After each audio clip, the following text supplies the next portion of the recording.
ሆስፒታል ስትሄድ ምን እንዳደረጉ ታውቂያለሽ? ቤተሰቦቿ ቤት ውስጥ ያሉት ሰዎች ይሄ ማንንም አልደረሰውም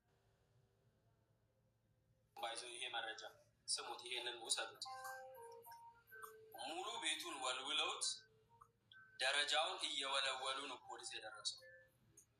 ከዛንስ ቤቱ አልተዘጋም፣ አልተመረመረም። ይሄ ሁሉ ሰው ገብቶ እኮ አወራም እኮ። ኦኬ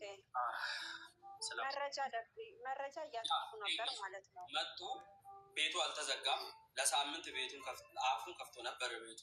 እንደዛ ቤቱ መረጃ እንዳይገኝ ደም እንዳይገኝ ቤቱን ወልውሎ ጠርጎ አውጥቶ ምን ቢገኝ አሪፍ ነው? ገስዋት ምንጣፍ በደም የተጨማለቀ ምንጣፍ ተገኘ ከቤት ውስጥ። እግዚአብሔር እኮ የደማኛ ወጥቶ ያንን ስለምንጣፉ ሲያወራ ኦሮሞ ስለሆነ እንትን ለማሳሰር ብሎ የውሸት መረጃ እየቀባጠረ ነው አሉ። ዝም ብዬ ሰማሁ እውነቱ እስኪወጣ ብዬ።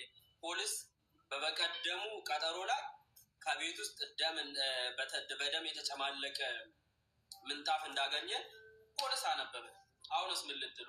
ይሄ ሁሉ መረጃ ይሄ ሁሉ ፎቶ እየወጣ ቴክስቷ ጭምር ቴክስት ከሌላ ሴት ጋር የተጻጻፈችው ህይወት እንደመረራት ጽፋ የመጀመሪያውን ፎቶ ፊልተር ነው ብላችሁ የሁለተኛውን እግር የሷ እግር አይደለም ብላችሁ የዛሬውንስ ምን ልትሉ? ፊት ለፊት እንደዚህ የምታየውን አይን ውስጥ መቼ ስትወልቂ አይን ውስጥ አይመታም የሆነ ነገር። ግን አንድ ነገር ልጠይቅ ክርስቲያ፣ አሁን ለምሳሌ ማለት ነው የሆነ ሰው ህይወቱ ሲያልፍ ማለት አጠገቡ ያለ ሰው እኮ በአሻራ ራሱ እኮ ሊያዝ ይችላል። አሻራ እንዴት አይኖረውም? ማለት አሻራ እንዴት አይነሳም? ቤት ውስጥ ያለው ሰው ደግሞ በሙሉ መያዝ ነበረበት። እህትየውም ሰራተኛዋም ዋሌቨር ቤት ውስጥ ያለው ሰው መያዝ ነበረበት። እንደውም የእሷን ፓስወርድ ያውቁታሉ። ስልኳ ማን እጅ ላይ ነበረ? የሰራተኛ የእህትዮ እጅ ላይ ነው የነበረው። ፓስወርዷን ታውቃለች። ሆኖም ግን አሁንም የኢትዮጵያ ፖሊስ እንደዚህ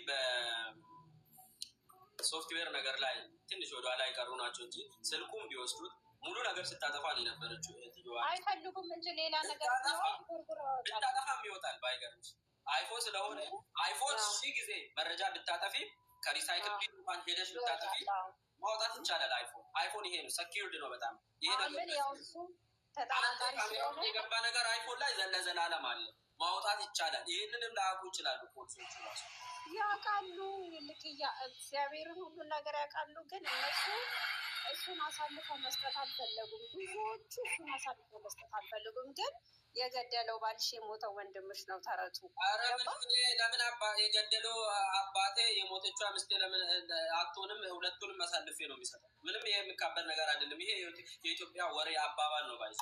ማንም ቢሆን ገዳይ ገዳይ ነው። ገዳይ ዘር የለውም። ገዳይ ሃይማኖት የለውም። ማንንም ሊወክል አይችልም። ገዳይ ገዳይ ነው። ዝምታቸው ደግሞ ያናደዳል። በሙሉ ተባባሪ ጭምር ናቸው። ጠጥ ነው ያሉት።